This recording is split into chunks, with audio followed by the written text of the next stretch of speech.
Thank you very much. My name is Zachary Koch. I'm the clinical director for BioSig Technologies.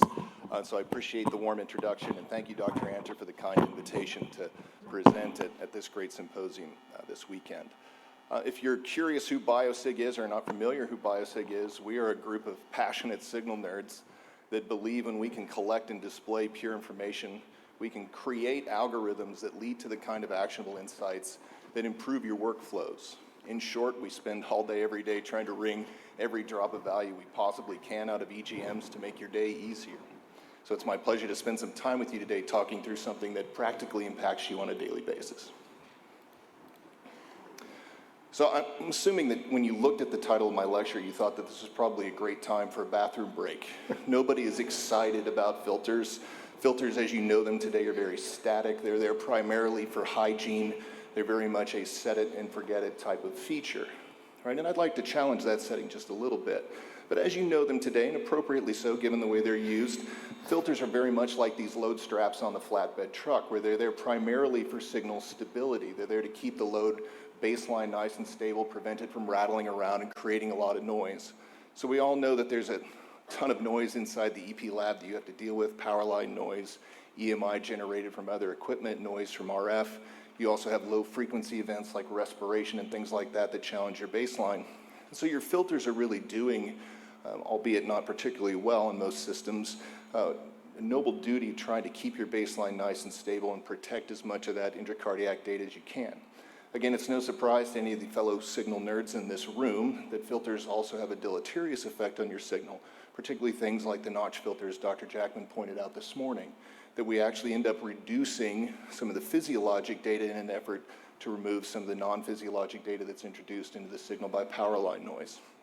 And so under optimal circumstances, your hardware would do the heavy lifting of signal protection, delivering pure data to your screen. So then you can move into a world where your filters operate more like lenses. So instead of filtering signals, you can focus your signal by selecting specific frequency bands and leveraging all of the value out of those individual bands, again, to give you a full perspective of the tissue. So over the time that we have together this afternoon, I'll spend a little bit of time talking about differential filter analysis of unipolar signals, as well as leveraging some novel features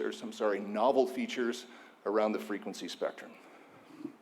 So this is the world that you live in today, where you have, as you can see here, a distal unipole from your ablation catheter. You're forced to take one single tracing from that electrode.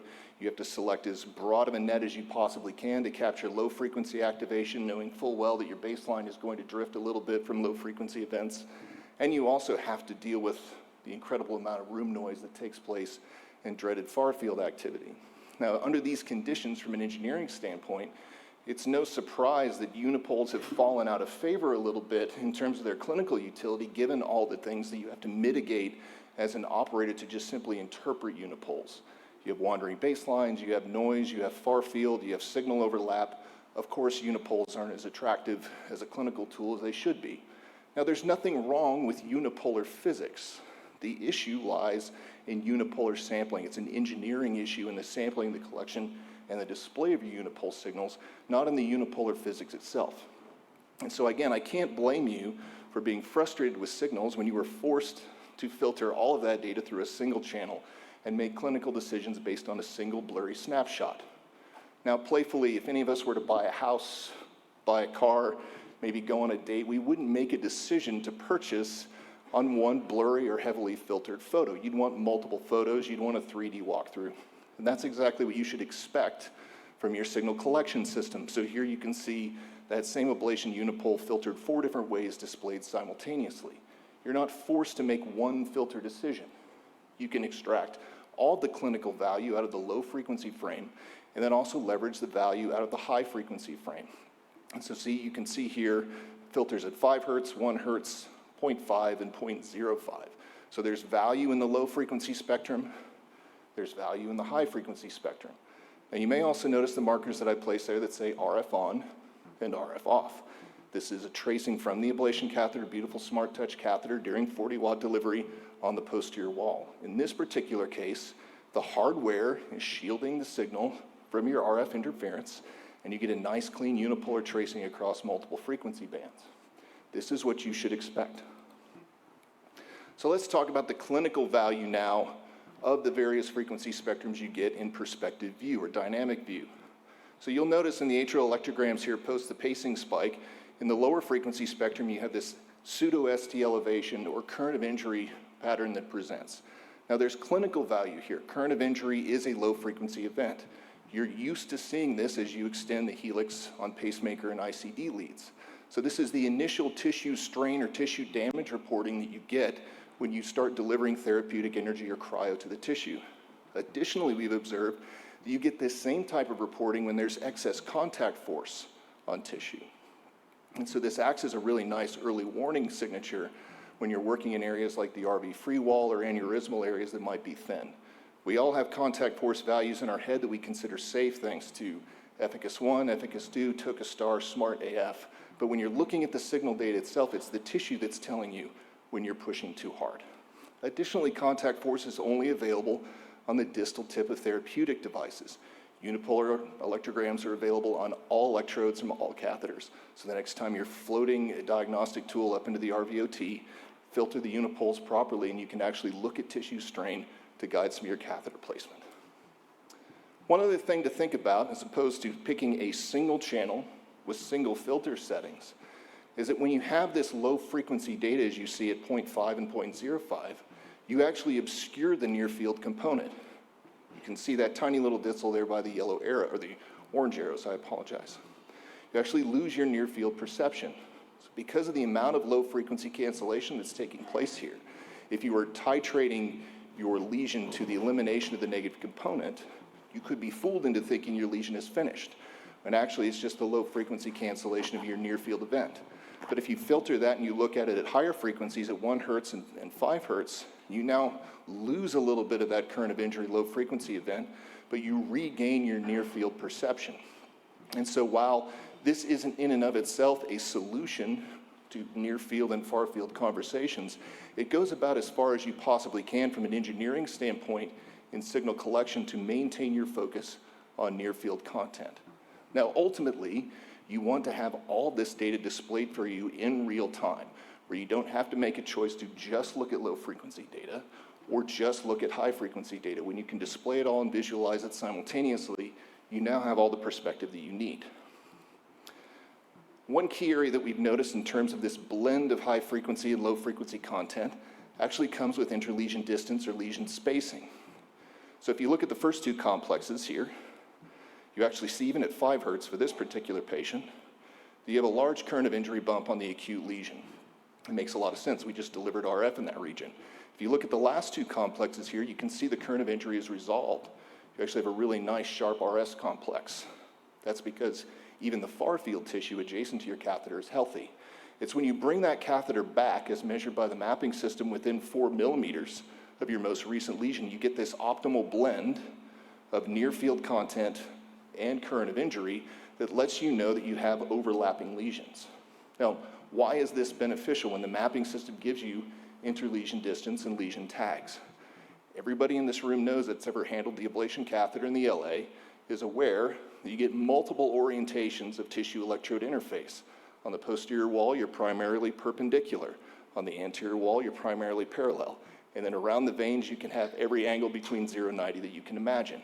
Because of the surface area and current density changes as the catheter orientation changes, you have a very different diameter of lesion. Yet your mapping system, for the most part, is showing you 2 millimeter dots, 4 millimeter dots, and giving you a sense that you have these beautiful contiguous maps.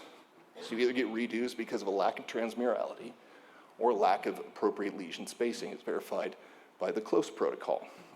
So why not have this signal data as an adjunct or support system to complement your lesion spacing?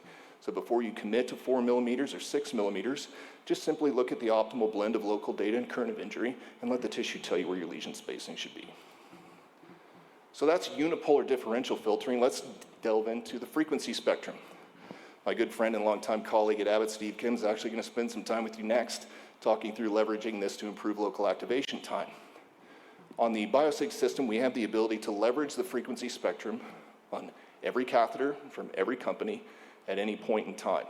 And simply stated, what we do is we take data from 200 hertz and above from your bipolar channel And if that data is present within that frequency range, we produce an artifact on the HFA channel. This solves a couple problems, and I'll move as quickly as I can here. One, the dreaded RA far field and RSPD local potential.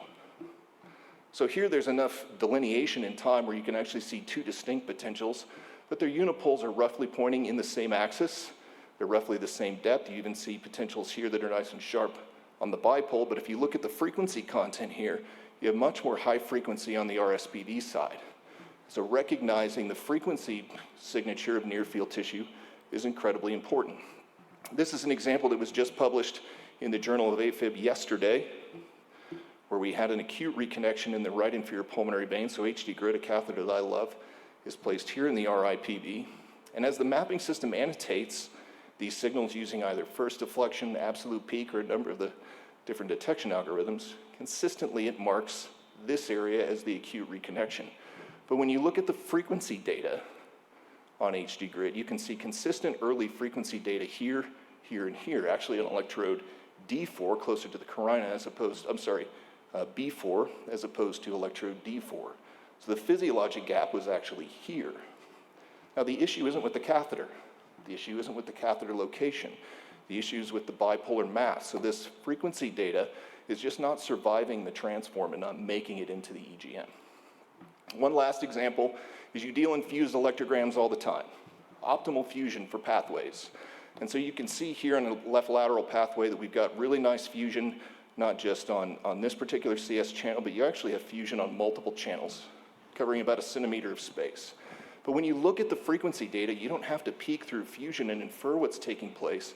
You can actually see the clear activation sequence, V, pathway frequencies A, and then even another A from the left atrial appendage. And if you look at these very closely in sequence, and you compare their timing relationship, you can actually see ventricular insertion and atrial insertion depending on the relationships of the frequencies of the pathway to the preceding V or the trailing A. So when you leverage the value of the frequency spectrum, you can complement all the data that is already available to you in the traditional bipolar and unipolar formats. Thank you so much for your time.